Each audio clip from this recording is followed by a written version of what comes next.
મેં તો ક્યારે વિચાર્યું પણ ન હતું કે ગેસ ચાલુ કર્યા વગર ફક્ત 5 મિનિટમાં 3 સામગ્રીથી આટલી ક્રીમી તમે કુલ્ફી ઘરે તૈયાર કરી શકો છો, અને એ પણ ક્રીમી મેંગો કુલ્ફી. તો આ મેંગો કુલ્ફી બનાવવા માટે સૌથી પહેલાં તો મિત્રો તમે આનું ટેક્સચર જોઈ શકો છો કે કેટલું ક્રીમી લાગી રહ્યું છે. જો પરફેક્ટ માપ અને રીત સાથે બનાવશો તો પહેલી જ વારમાં એકદમ ક્રીમી આઈસ્ક્રીમ અને કુલ્ફી તમે ઘરે જ તૈયાર કરી શકશો. આ મિત્રો થોડું ગરમ થઈ ગયું છે એટલા માટે આ રીતે ટેક્સચર તમને લાગી રહ્યું છે, બટ આનું જે ટેક્સચર છે એ બહુ જ ક્રીમી છે. અને મેં ગરમ જાણી જોઈને કર્યું છે કે તમે જાણી શકો કે આ જે આઈસ્ક્રીમ છે કેટલી ક્રીમી બની છે. આની અંદર બિલકુલ પણ બરફ જેવું નથી. તો આ માટે મેં લઈ લીધી છે એક બદામ કેરી. ઉપરની જે છાલ હતી એને મેં દૂર કરી દીધી.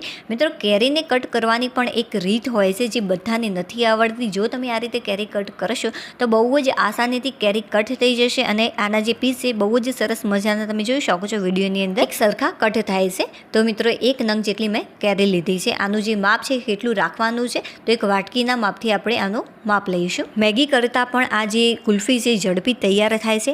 આ માટે મેં એક વાટકી ભરીને કેરીના કટકા લીધા છે. એકદમ ફૂલ વાટકી મેં નથી ભરેલી, બસ એક વાટકી નોર્મલ મેં ભરી છે આ રીતે. અને બાકીના જે કટકા છે મેં એમ જ રાખ્યા છે. એનો ઉપયોગ આપણે પાછળથી કરીશું. હવે આની અંદર આપણે આખી ખાંડ એડ કરીશું. તો નોર્મલ જે આપણે ખાવા માટે ચમચી યુઝ કરતા હોઈએ છીએ બસ એ ચમચીનું મેં માપ લીધું છે. જો કેરીના કટકા થોડાક વધારે કે ઓછા પડશે એનાથી કંઈ જ ફરક નહીં પડે, 1 થી 2 ચમચી જેટલા. તો આની અંદર 5 થી 6 ચમચી જેટલી મેં આખી ખાંડ લીધી છે, કેમ કે જે કેરી છે થોડી ઘડી છે એટલા માટે મેં ઓછી ખાંડનો ઉપયોગ કર્યો છે. જો કેરીનું ઘડ પણ ઓછું હોય તો 5ની જગ્યાએ જો 10 ચમચી ખાંડ લેવાની જરૂર પડે તો ચોક્કસથી એડ કરજો. ઘણીવાર કેરી બહુ જ ખાટી પણ આવતી હોય છે એટલા માટે. હવે ઢાંકણ ઢાંકી મેં સારી રીતે આને ક્રશ કરી લીધું.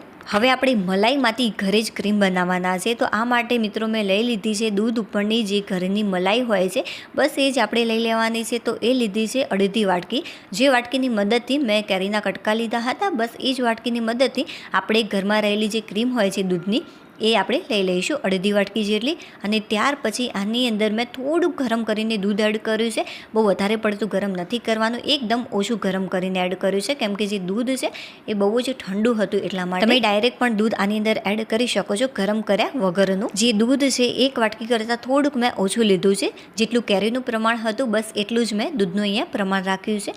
અને જે મલાઈ છે એ અડધી વાટકી જેટલી લીધી. એકવાર આની સારી રીતે મિક્સ કરી લેવાનું. હવે આની અંદર આપણે 2 ચપટી જેટલું મીઠું અને 1 ચપટી જેટલી હળદર એડ કરીશું. હા મિત્રો, ચોક્કસથી આની અંદર મીઠું એડ કરજો, કેમ કે આનાથી ખારાશ નહીં લાગે કુલ્ફીમાં. બટ જે કુલ્ફીનો ઓરિજિનલ ટેસ્ટ હોય છે, જે કુલ્ફી મીઠાશવાળી હોય છે એવી આ કુલ્ફી તૈયાર થતી હોય છે. એટલા માટે ચોક્કસથી આની અંદર તમે એડ કરજો 2 ચપટી જેટલું મીઠું. હવે બસ સારી રીતે એકવાર આને મિક્સ કરી લેવાનું. જે આપણે મેંગોનો પલ્પ તૈયાર કર્યો હતો એની અંદર જે આપણે ક્રીમ બનાવી છે હળદર અને મીઠાવાળી એ આની અંદર એડ કરી દઈશું. અત્યારે મિત્રો મેં લીધો છે મિલ્ક પાવડર. જો તમારા જોડે મિલ્ક પાવડર ન હોય તો તમે આના વગર પણ તૈયાર કરી શકો છો. તો જે 10 રૂપિયાનું પાઉચ આવે છે એકદમ ઇઝીલી આ માર્કેટમાં મળી જ રહેતું હોય છે. તો 20 રૂપિયાનું જે પાઉચ હોય છે 10-10 વાળા 2 મેં ભેગા કર્યા છે, તો એ એડ કરી દીધું આની અંદર. જો તમને ટોપરાનું છીણ પસંદ હોય તો તમે એ પણ આની અંદર એડ કરી શકો છો. હવે ઢાંકણ ઢાંકી સારી રીતે એકવાર ક્રશ કરી લેવાનું. મલાઈ એડ કર્યા પછી મિત્રો બહુ જ વધારે પડતું તમારે મિક્સર ચાલુ નહીં રાખવાનું. થોડીક વાર ચાલુ કરી અને બંધ કરી દેવું, કેમ કે આની અંદર આપણે મલાઈ એડ કરી છે એટલા માટે. આનો ટેસ્ટ કરી લેવાનો. તમને ખાંડ ઓછી લાગે તો ફરીથી તમે ખાંડ એડ કરી શકો છો. ખાંડ એડ કરી ક્રશ કરી લેવાનું એકવાર. તો ઘરમાં રહેલી સામગ્રીથી જ સરસ મજાનું ક્રીમી ટેક્સચર મેંગો પલ્પનું તૈયાર થઈ ગયું છે. તમને દેખાવથી જ આઈડિયા આવી ગયો હશે કે આ જે બેટર છે કેટલું ક્રીમી થયું છે. હવે ઉપરથી આપણે કેરીના કટકા એડ કરીશું. જો તમને પસંદ ન હોય તો તમે આના વગર પણ તૈયાર કરી શકો છો, બટ આનાથી જે ઓરિજિનલ ટેસ્ટ આવવો જોઈએ છે મેંગો કુલ્ફીનો એ ચોક્કસથી આવશે. એટલા માટે હું તમને સજેસ્ટ કરીશ કે તમે ચોક્કસથી આની અંદર એડ કરજો. હવે આપણે આને એકવાર મિક્સ કરી લઈશું. તમને કોકોનટ પસંદ હોય તો તમે કોકોનટ પણ છીણીને આની અંદર એડ કરી શકો છો. એ પણ બહુ જ સરસ લાગશે. જો તમારા જોડે આઈસ્ક્રીમના મોલ્ડ ન હોય તો તમારે શું કરવાનું, સિમ્પલ ઘરમાં જે પણ ગ્લાસ હોય આ રીતે લઈ લેવાનો અને ત્યાર પછી જે આપણે બેટર તૈયાર કરીએ છીએ આની અંદર એડ કરી દઈશું. હવે ઉપરથી તમારે કોઈન પેપરને કટ કરી અને આ રીતે જોઈન્ટ કરી લેવાનું, જેથી આની અંદર બિલકુલ પણ હવા ન જાય. કોઈન પેપરથી કટ કર્યા પછી 1 કલાક માટે આને તમારે ફ્રીઝરમાં સેટ કરવા મૂકવાનું. 1 કલાક માટે જ કરવાનું છે. અને ત્યાર પછી શું કરવાનું એ પણ હું તમને કહું. બટ હા ફ્રેન્ડ્સ, મારી આ રેસીપી તમને થોડીક પણ પસંદ આવી હોય તો પ્લીઝ વિડીયોને લાઇક કરી દેજો. અને ચેનલ ઉપર નવા હોય તો ચેનલને સબસ્ક્રાઈબ કરવાનું બિલકુલ પણ ભૂલતા નહીં. 1 કલાક માટે મેં આને ફ્રીઝરમાં મૂકી દીધું છે. હવે વચ્ચેથી એકદમ નાનો આપણે છેદ કરી લઈશું આ રીતે. જે આ બેટર હતું એ મેં થોડુંક આની અંદર એડ કર્યું છે.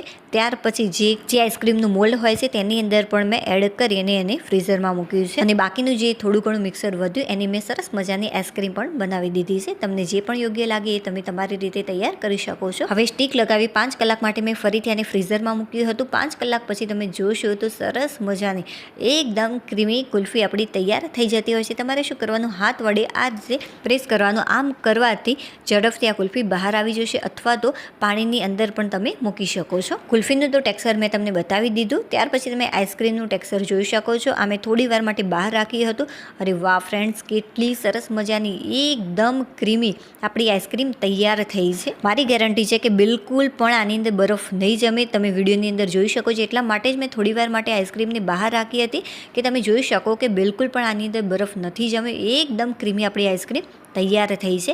ચાલો લાસ્ટમાં હું તમને ટેસ્ટ કરી સાચી માહિતી આપું કે ખરેખર જે આઈસ્ક્રીમ છે કેવી તૈયાર થઈ છે. આના સિવાય મિત્રો એક બીજી કુલ્ફી તૈયાર કરી છે, એનો ટેસ્ટ બહુ જ સરસ લાગ્યો બધાને ઘરમાં. એ રેસીપી પણ મેં ગેસ ચાલુ કર્યા વગર બનાવી છે, તો કોમેન્ટ કરીને ચોક્કસથી જણાવજો, તો એની રેસીપી પણ હું તમારી સાથે ઝડપથી શેર કરી શકું. અરે વાહ ફ્રેન્ડ્સ, ખરેખર સુપર્બ લાગે છે. જે મોલ્ડની અંદર મેં આઈસ્ક્રીમ જમાવી હતી એ પણ તમે જોઈ શકો છો કે કેટલું ક્રીમી આનું ટેક્સચર છે. વિડીયો પસંદ આવે તો લાઈક કરી દેજો, ચેનલને સબસ્ક્રાઈબ કરી દેજો. હવે આપણે ફરીથી મળીશું એક નવી રેસીપી સાથે. ત્યાં સુધી બાય.